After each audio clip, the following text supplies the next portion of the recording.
बिस्मिल्लाहिर्रहमानिर्रहीम। मैं हूं डॉक्टर मोहम्मद सिद्दीक और मेरा चैनल है इकोनॉमिक्स एंड इकोनॉमिक्स।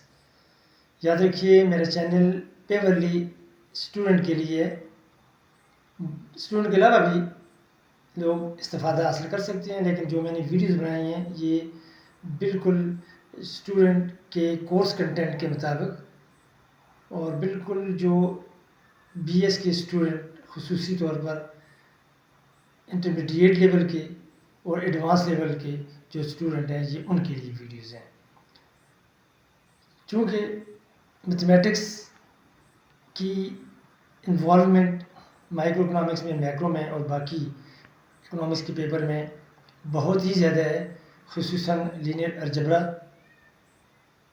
कैलकुलस और ऑप्टिमाइजेशन। ये इंतहाई एडवांस लेवल का मैथमेटिक्स इकोनॉमिक्स में यूज़ हो रहा है। इकोनॉमिक्स को जानने के लिए, इसका एनालिसिस, मैथमेटिकल एनालिसिस जानने के लिए मैथमेटिक्स की बेस का होना ज़रूरी है। मैथमेटिक्स के बेसिक रूल इकोनॉमिक्स के स्टूडेंट को ज़रूर आने चाहिए, क्योंकि इस लेवल पर जब 5th, 6th, 7th सेमेस्टर में स्टूडेंट चले जाते हैं और कुछ लेटर इंडक्शन होती है जो दूसरे कॉलेजेस से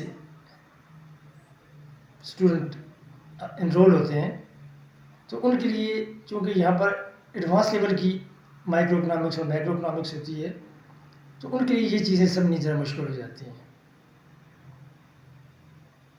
गो के बीएस में first, second, third, fourth semester में मैथमेटिक्स के प्योर मैथमेटिक्स के बहुत सारे कोर्सेज हैं और मैथमेटिक्स का इस्तेमाल पहले सेमेस्टर में इकोनॉमिक्स में भी है, लेकिन इस लेवल पर ज़रा ज़्यादा है।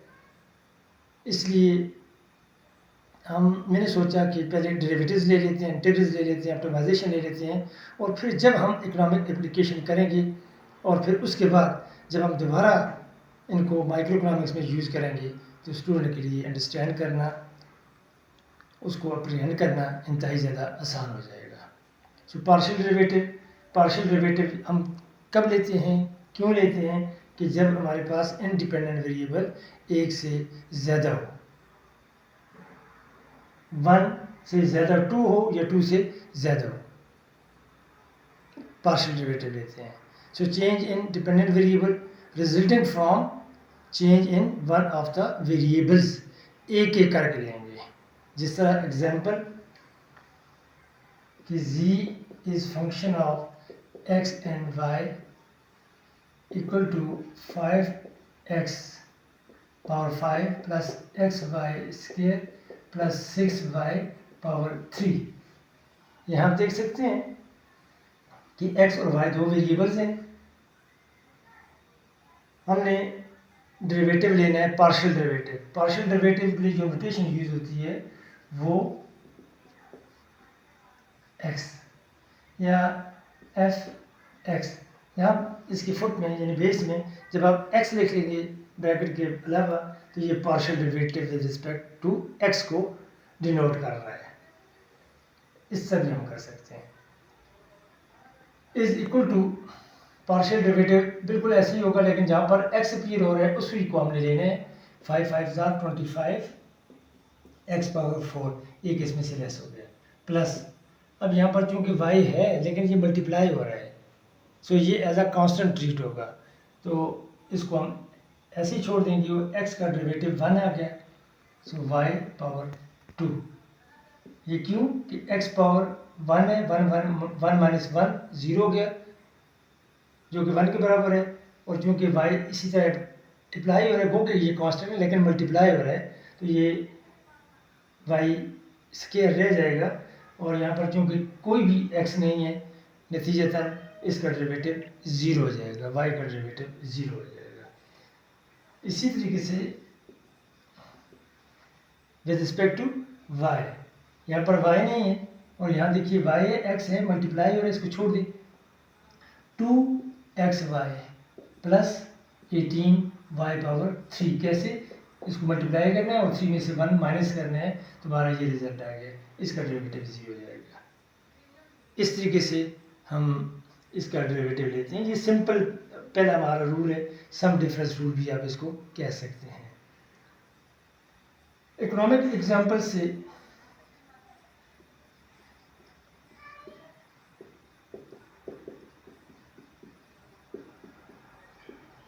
output is function of labor and capital.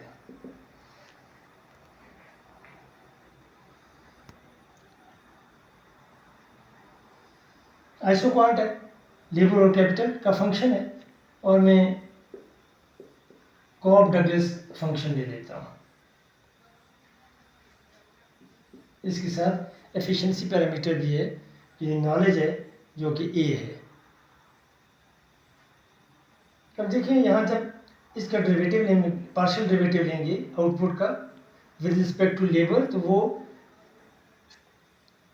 Marginal output of labour बन जाएगी, यानी मार्जिनल प्रोडक्ट ऑफ लेबर बन जाएगी। जैसा कि पहले मैं जिक्र कर चुका हूँ कि किसी भी टोटल का जब हम डेरिवेटिव लेते हैं, वो पार्शियल हो या टोटल डेरिवेटिव हो या टोटल डिफरेंशियल हो, जो भी हो, तो वो उसका मार्जिनल बन जाता है with respect to L equal to, इसको आपके ये भी लिख सकते हैं या उसी तरह ये लिख सकते हैं, जैसे भी हो, क्योंकि ए कांस्टेंट है यहाँ पर, ए एज इट इज रहेगा और के भी यहाँ पर कांस्टेंट अपीयर हो रहा है, सो इसको हम इसी तरह छोड़ देंगे। लेकिन यहाँ एल की पावर अल्फ़ा है, अल्फ़ा यहाँ पर आ जाएगा और फिर अल्फ़ा में से 1 लेस हो जाएगा कि 1 माइनस अल्फ़ा। सिर्फ हमने उस वेरिएबल का डेरिवेटिव लेना है जैसा लेबर है, तो यहाँ पर हमने लेबर के रिस्पेक्ट पार्शियल डेरिवेटिव लिए है, बाकी चूँकि ये मल्टीप्लाई हो रहा है, सो इट इज़ ये उसी तरह रहेंगे।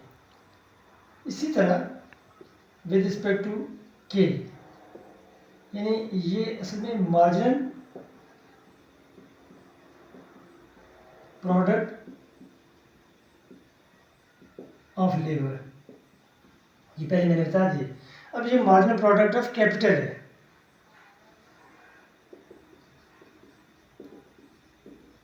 जो नोटेशन आप यूज करें बिल्कुल ऐसे ही होगा। ए अब 1 एल पावर अल्फा, इसको नहीं छेड़ना, 1 माइनस अल्फा के 1 माइनस अल्फा माइनस 1, अब ये कैंसिल हो जाएगा। A into 1 minus alpha L power alpha और के पावर माइनस अल्फा। ये देखिए हमारे पास मार्जिनल प्रोडक्ट लेबर की और कैपिटल की आ गई है, और ये हमने कॉब डगलस फंक्शन लिए। रूल यहाँ पर अप्लाई कर लेते हैं। प्रोडक्ट रूल में यूज़ करता हूँ और एक क्वेश्चन आप लोगों को क्वेश्चन रूल के लिए दे देता हूँ आपकी प्रैक्टिस के लिए। मैथमेटिक्स में प्रैक्टिस बड़ी ज़रूरी है। जब तक आप मुख्तलिफ क्वेश्चन लेकर बुक से ले लें या खुद से ले लें, उनकी बार बार प्रैक्टिस करेंगे तो आपकी अंडरस्टैंडिंग बढ़ती चली जाएगी। तो आप पर लाजम है कि मुख्तलिफ़ किस्म के क्वेश्चन, मुख्तलिफ़ जो डेरिवेटिव्स हैं उनकी टाइप्स हैं वो लेकर बार बार करें, ताकि ये चीज़ें आपको इजीली मेमोराइज हो जाएं। प्रोडक्ट रूल पार्शियल डेरिवेटिव में कैसे होगा? z is function of x and y is equal to 5x power 6 into x power 5 plus 3xy plus y square। तो एक ये और एक फंक्शन ये और एक फंक्शन ये, रूल वो ही अप्लाई होगा। Product first into derivative of second, second into partial derivative of first. यहाँ इसका ये मतलब है कि मैं I am taking partial derivative of this function with respect to x equal to, देखिए 5x power 6 into partial derivative with respect to x plus 3xy plus y square plus second into partial derivative of first.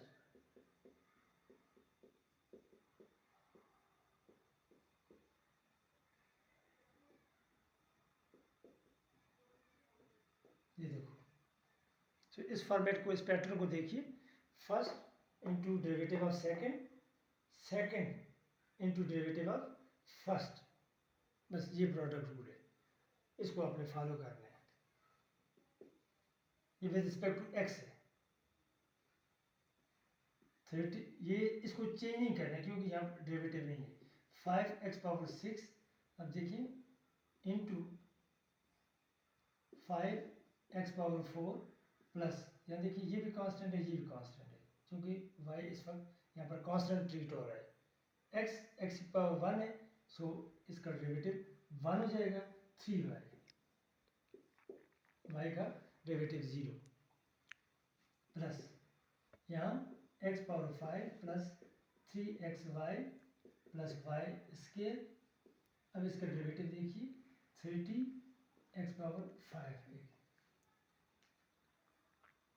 ये with respect to x side. इसी तरह with respect to y 5x⁶ partial derivative with respect to y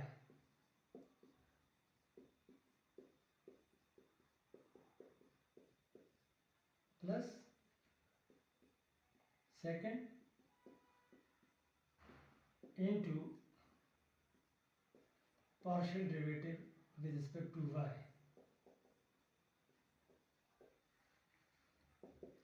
5x⁶ यहाँ 0 जाएगा, y की power 1, तो 3x रह जाएगा। नहीं, यहाँ जरा देखिए इसको, ठीक है, ये 0 और ये 3x plus 2y plus x⁵ plus 3xy plus y square. अब देखिए यहाँ पर x है, y नहीं है, सो इसका डेरिवेटिव 0 होगा। जब इसका डेरिवेटिव 0 होगा तो ये पूरी टर्म 0 हो जाएगी। सो पार्शियल डेरिवेटिव ये है। सो दोनों partial derivative with respect to x and with respect to y हमने यहाँ इसको अकम्प्लिश कर लिया। अब एक और क्वेश्चन आप लोगों के लिए भी छोड़ता हूँ और आपने क्वेश्चन रूल अप्लाई करना है।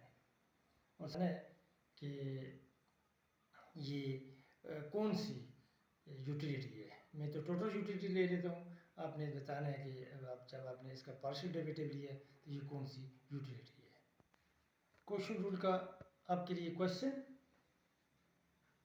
Utility.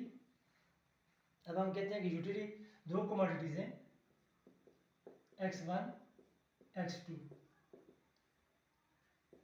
x1 square plus 2x1 x2 power 3 divided by 3x power x1 power 3। बिल्कुल ऐसे ही होगा कि denominator into partial derivative of with respect to x1 of nominator.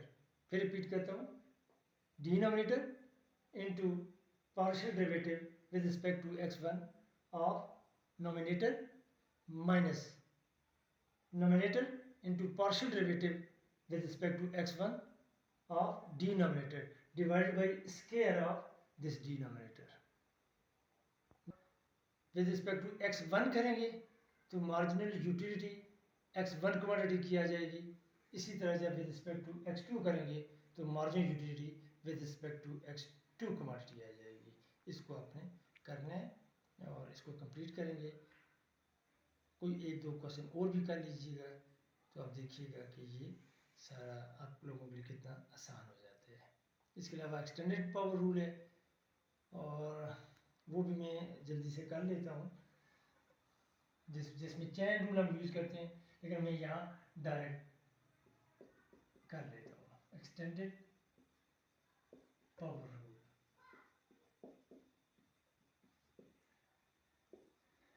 You ही ले लेता हूँ, function of x1 and x2 is equal to x1 square plus x2 power 3 raise to power 10। ये देखिए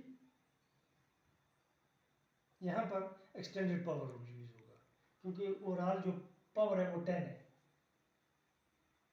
मार्जिन यूटिलिटी ऑफ 1 या x1 मैंने ऐसे लिख लिया, यानी ये पार्शियल डेरिवेटिव तो 10 into x1 square plus x2 square cube 10 minus 1 9। ये आपने एज इट इज जिस तरह हम डेरिवेटिव लेते हैं, लेकिन फिर आपने जो असल में फंक्शन है x1 वो तो अपनी जगह मौजूद है, उसको तो अभी हमने पार्शियल डेरिवेटिव नहीं लिया, अब लेते हैं। अब पावर के बगैर आप लेंगे, पावर को हमने पहले ट्रीट कर लिए, अब फंक्शन को ट्रीट कर रहे हैं। Is equal to 10 into x1 square plus x2 power 3 whole power 9। अब देखिए विद रिस्पेक्ट टू x1 है तो x1 यहाँ पर 2x1 है प्लस 0।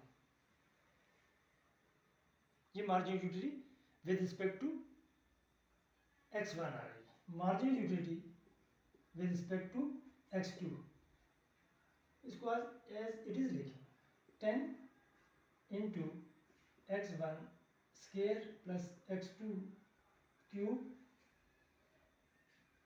पावर 9। अब partial derivative with respect to x2,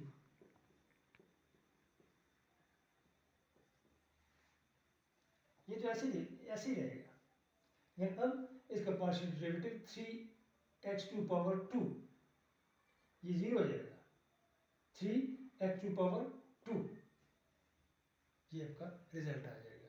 इसको खुद अकम्प्लिश करें। कुछ हमने एग्जाम्पल किए हैं और कुछ साथ इकोनॉमिक्स से एग्जाम्पल लिए हैं, इनकी प्रैक्टिस करें। और जो माइक्रोग्राम्स के टॉपिक हैं पर्टिकुलरली उन पर आप ये अप्लाई करें। अब हमें नेक्स्ट इंशाल्लाह हम डिफरेंशियल करेंगे, कि डिफरेंशियल क्या होता है, उनका भी इस्तेमाल इकोनॉमिक्स में बहुत ही कसरत से आता है। मुझे यकीन है कि कुछ अंडरस्टैंडिंग आप लोगों की बढ़ गई होगी। अगर कहीं पर कोई कमी है तो उसको आप कमेंट्स में क्वेश्चन करके पूछ सकते हैं। आप फ़ोन के ज़रिए व्हाट्सएप के ज़रिए भी अपने जो क्वेश्चन है वो मुझसे पूछ सकते हैं। कोशिश करूँगा कि मैं इंशाल्लाह आप तक जो इसका रिप्लाई हो, जो जवाब हो, हर वक्त दे सकूँ। Thank you very much.